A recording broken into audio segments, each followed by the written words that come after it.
Level up with the new AAA Commanders MVP membership. Get all the benefits of AAA plus exclusive experiences, discounts, and tickets. Already a AAA member? Upgrade for free or join today at AAA.com/Commanders. That was a devastating loss, and not just because of the final score.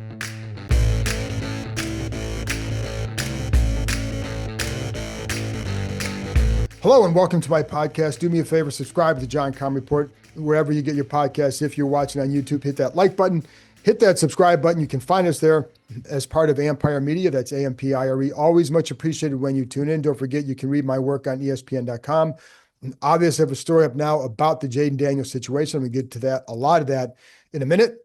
And don't forget, Bram Weinstein and I, the Voice of the Commanders, will be doing our live stream Tuesday night at 7:30 Eastern Time.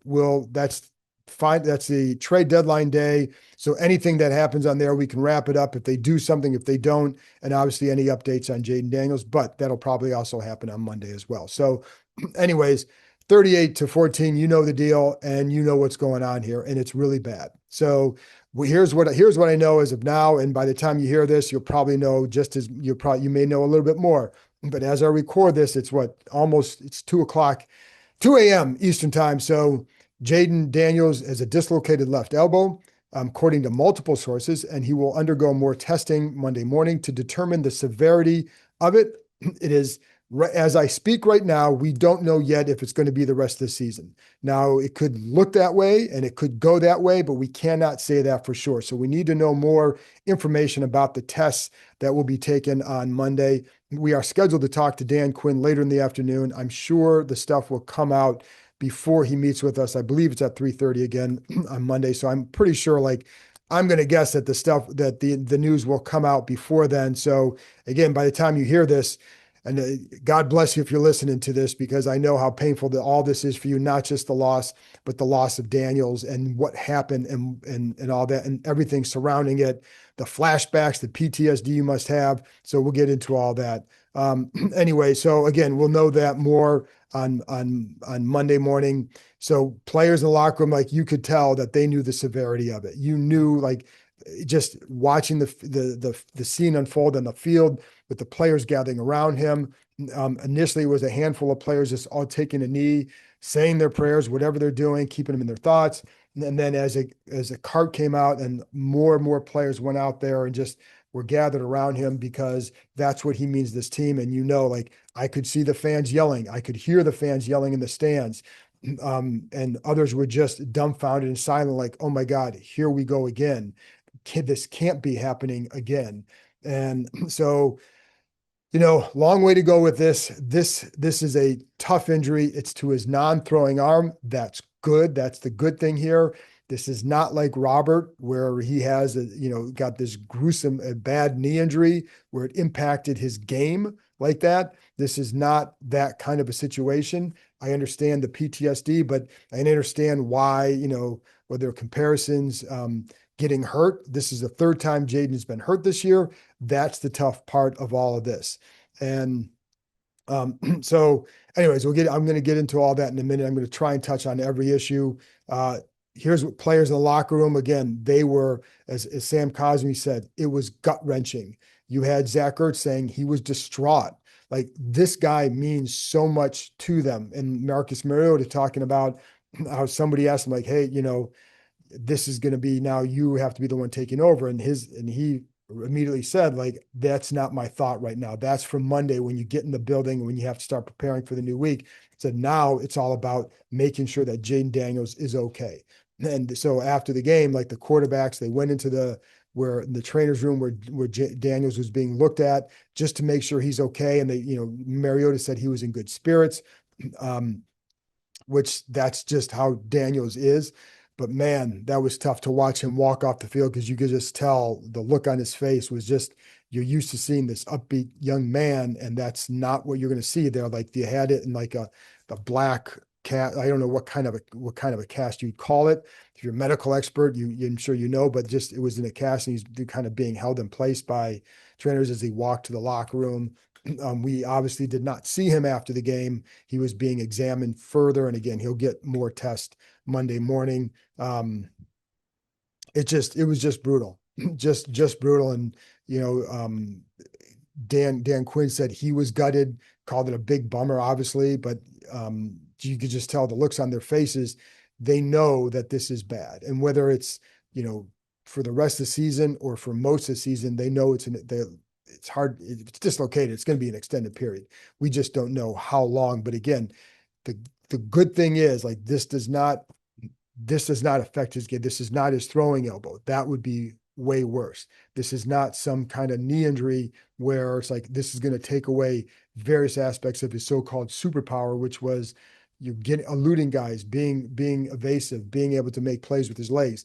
That's not this. So I don't want to give you a silver lining because like right now you don't want any of They're 3-6, and the guy who represents your hope for the future, the guy that can take you, that you hope and believe can take you places over the next 10 years. You want to make sure he's okay. And so, but that's why I say like I don't want to go down it could have been worse because I don't want to sit there and say like paint some rosy picture because it's bad. But at least it's not something that's going to threaten his game. Right now, where you have to start to look at with him is how do you now then protect him? This is the third time this year he's been injured, and it's he got hurt and he had the broken rib in last year too. And I know the last game against Dallas, that was completely different, but than what these were because like there was I don't know that there was anything really bad at all. I think that was there's a minor thing. Let's take him out, get him ready for the playoffs. The other ones are different. The other ones are legitimate injuries. Daniels played with the one. This year he's had 3. 2 of them have come when he's on the move. The one against Dallas was busted protection and guys in on him, and it just in the pocket. That's what happens. This is a tough, violent sport. This stuff will always happen, but you don't want to see it continue to happen to him. And what can you do to mitigate that? Now, before we go there, I know the big topic is, should Dan Quinn have left him in? Should he have taken him out? It was 38-7. There's 7.5 minutes left in the game when he got hurt. So when he's going in, there's, obviously a lot more. There's a lot more time left. Should he have taken him out? And the easy answer, like I think for me, I probably would have taken him out because of the scene. He had been pressured on 61% of his dropbacks in the second half. For the game, he was pressured on 51% of his dropbacks. That's a career most for him. So Seattle was all over him. So for me, the easy answer is like, yes, I probably would have taken him out. And I know, but I don't think if you're a player, I think others that I would say are close to him, I asked people, I'm like, no, they would not have taken him out because they look at this differently. And I know like there are going to be some RG3 came out and said they should have, why was he in the game? I don't think that it's going to be this unanimous opinion. Players think this thing, others think that thing. I don't think so. I think it's in hindsight, especially, I know some people were saying this before he got hurt. Like, why is he still in the game? I know like, why was he in the game? Well, I think if you're looking at this from their perspective, why is he in the game? It's because you want him to work on things. You want him to try and get a rhythm. You want to try and get some confidence to build something for the next few weeks. He had missed 3 games already. So you're trying to get that built up. Like that's what I'm going to guess that's what they're thinking. And so that's why they would keep him in. I know from his standpoint, he's a competitor. He's not hurt before this. So it's not like with Robert back in 2012, his knee was already bad. And then you could see it progressively get worse during that game. And even at that point, I remember even tweeting at that point, like there was a point where I saw him running out of bounds and he was limping badly. I'm like, you got to get him out.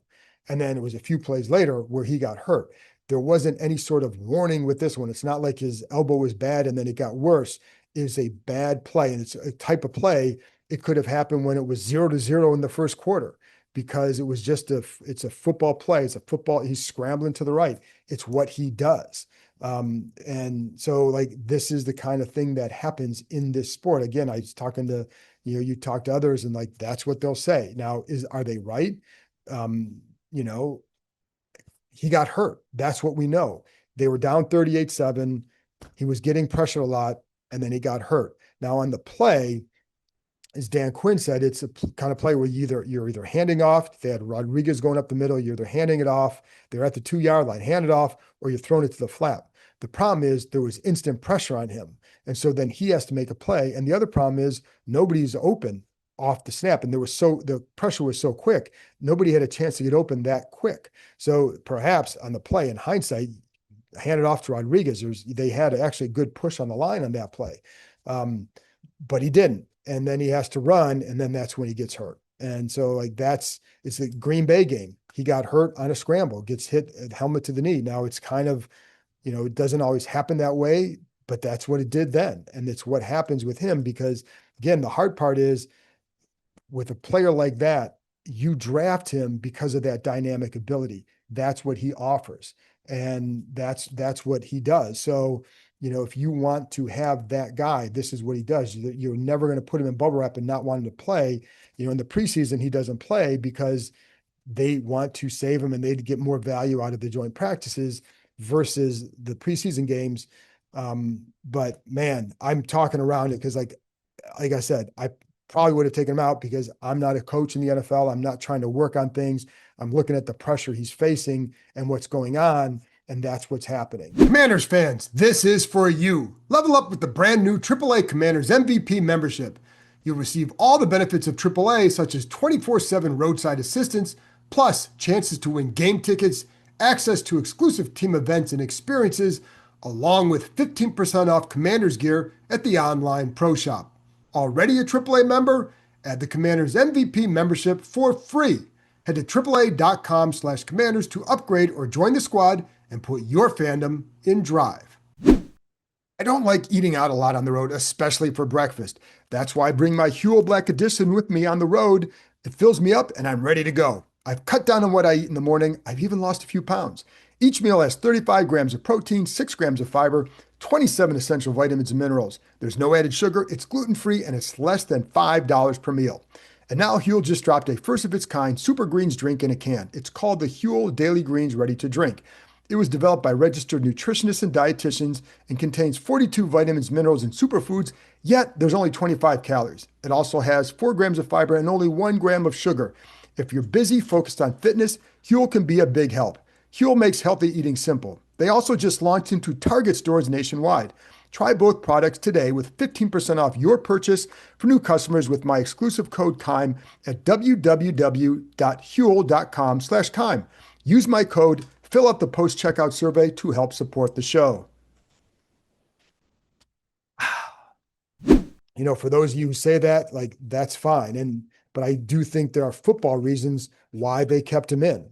And because, again, like, he's missed time. They want him to work on things and they want to get something going for this offense. Maybe finish. If you go back to Tampa Bay, their first game last year, they're down by, what was it, like 31-13 or something like that late. But they had a really good drive late and they felt like they could build off that drive. I remember talking to players after that game saying that, like, that last drive was a good one for them. And it started, the next several weeks, they kind of took off. I don't know that they clearly were not at that point with this team. They're not at the point where they were just going to take off because they just don't have the talent to do that. They just don't have the weapons right now to do that. Like, who on this team is going to threaten the defense down the field right now without Terry McLaurin, even without Noah Brown, but especially Terry? Nobody. And so they don't have the talent to build off of anything here. Maybe they just wanted to get him some more reps, maybe get some rhythm. Seattle's deep starting defensive line was not even in the game. So, it wasn't like they're facing all your best guys. That wasn't the case. Not especially up front. But again, Tampa last year, they do it, they build, they win the next several games in a row. Again, I'm not saying that would have happened here, but I think from their perspective, I'm pretty sure that's how they're going to look at that, and not making excuses for them. I'm just trying to provide some level of thought to this and not just throw out, bombs. I'm not, whatever. So you can have at that. You can rip on me for not doing that, but I'm trying to just kind of provide some level of thought to why they may have kept him in the game. And again, I think it's very easy to say, like, yes, the right move would have been to take him out because in the end he got hurt. I think they're looking more process than results. Like, yeah, the result is he got hurt. They're trying to build the process of him improving as a quarterback and just maybe getting some more work on things because he has missed a lot of time lately. So, again, whether that's right or wrong, I think that's a lot of the thought process.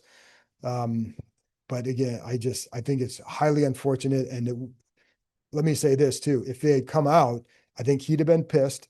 I think people who know him know he'd have been pissed, and they probably wouldn't have liked it either.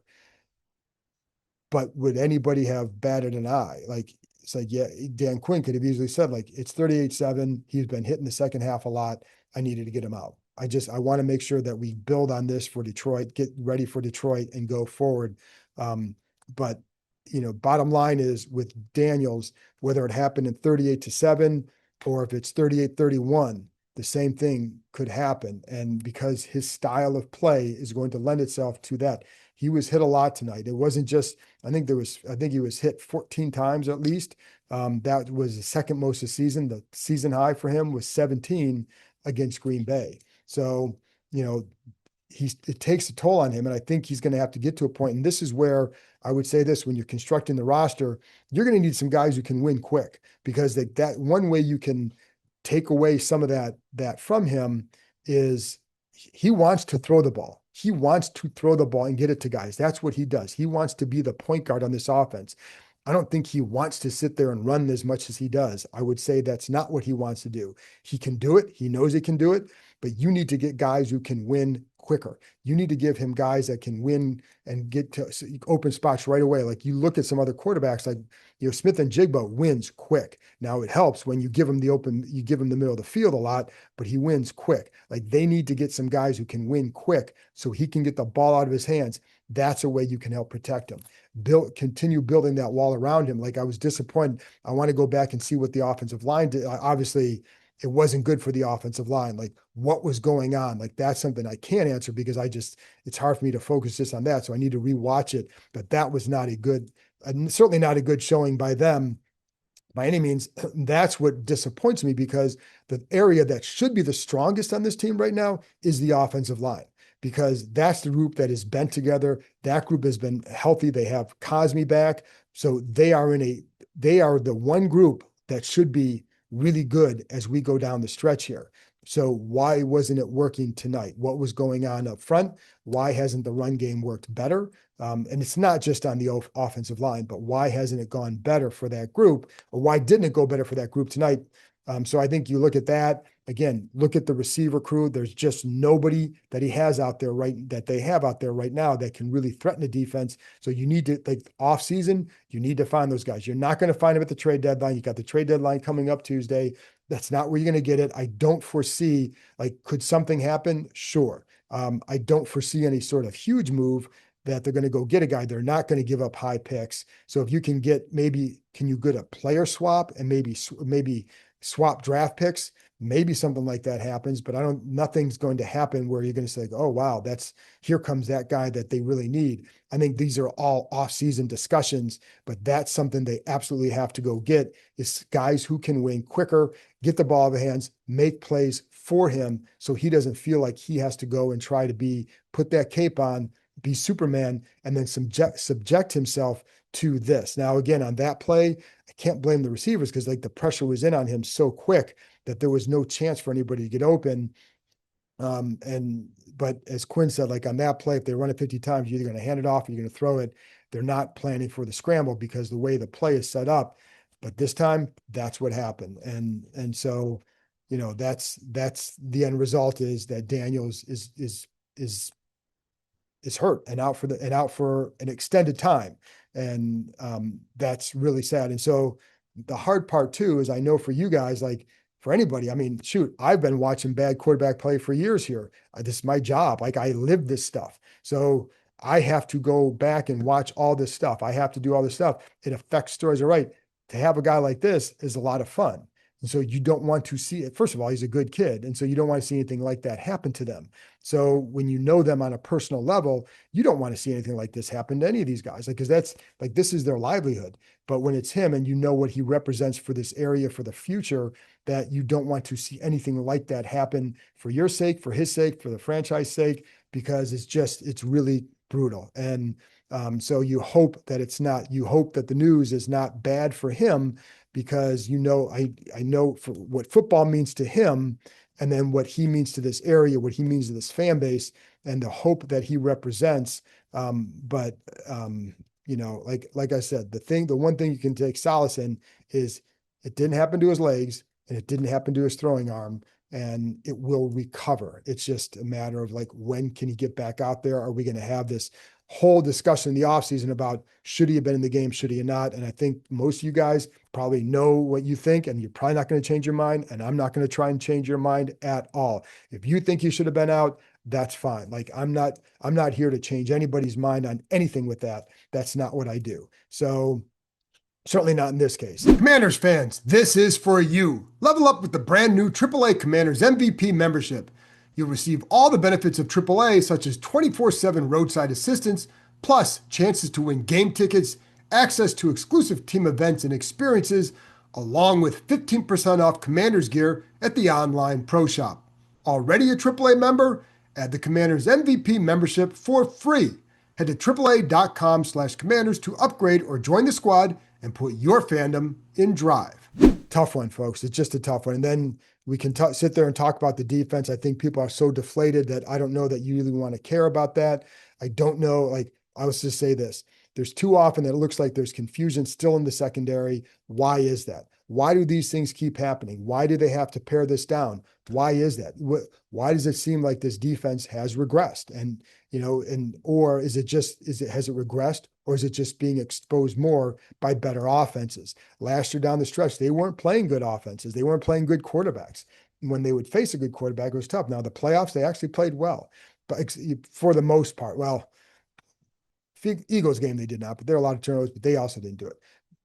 But they're not stopping if here's a good offense, they're going to move the ball on them. And Seattle is a really good team. I felt like this team coming in maybe had a shot. And then when you watch Seattle play, and watching them in preparation, they're really good. Then you watch them tonight, like, they are very crisp, they're very well coached, and they're very, very disciplined group.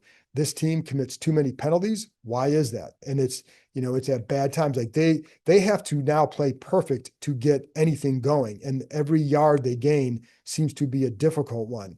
So, I think that's the part. On offense, you can understand when these guys are hurt, when they have so many injuries the way they do. But defensively, like, there's some things I understand. If the teams are hurting them on the edge, they don't have their edge guys now. Okay, that's understandable. But when there's confusion in the secondary, that's a group that's been out there all year. Like, and I know Will Harris is out. Will Harris is not like, we can't make him out to be the world's greatest strong safety ever as far as communication goes. There should be others in there. You should know your jobs by now. You should know this by now. Why is there confusion all the time? And I know, like, rules change week to week. And I think that's what the simplification was due to, but they did that and they still had these issues.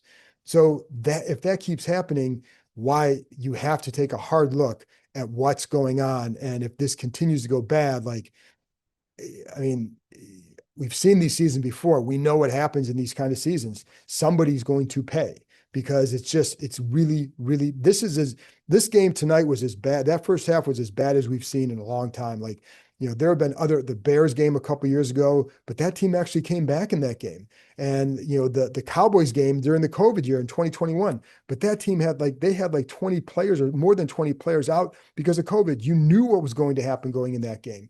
This team, it's really, really hard to fathom what's going on and why it's gotten so bad. And I think this staff is better than that, but they've got to show it too. Like, you can't just blame it all on the players, because if the same mistakes keep happening, then you either have the wrong players in there or the wrong people working with them, whatever it is. Something has to improve or change or get better, because it's just right now, you can't say it's not even close to working. It's not even close to working. I think that's the disappointing part, is I think many people thought like, hey, you could see him taking maybe being a little bit better, but take a step back with the record. And I felt like this schedule was tough where it's like the numbers may not be what you want, but they should have been a lot better than this. And I think they have more talent than what I think they have more talent than what they've shown. But anyway, folks, just a really bad night. I don't have much else to say about this game. There's not a whole lot to say. There, again, undisciplined play at times. Sometimes are the eyes always in the right spot? Are you being asked to do things that are tough to do with run fits and coverage? All that stuff I think is up for fair game. And then we will ask, like we'll have Dan Quinn on Monday. It is time to start asking some other questions when other questions have been asked. So I know people get caught up in questions. Folks, the ones who are going to hold these guys accountable are the coach and then the GM and the owner. Whatever, but the questions will be asked, and a lot of them have been asked. You may not like the answers, but they've been asked, and more will be asked as we start going forward, because it's not getting better, and we all see that. We all know that. So anyway, folks, I appreciate you sticking with me, and I will be back on Tuesday, and then also Tuesday morning, and then Tuesday night with Bram Weinstein at 7:30 Eastern time. Appreciate it. Talk to you next time.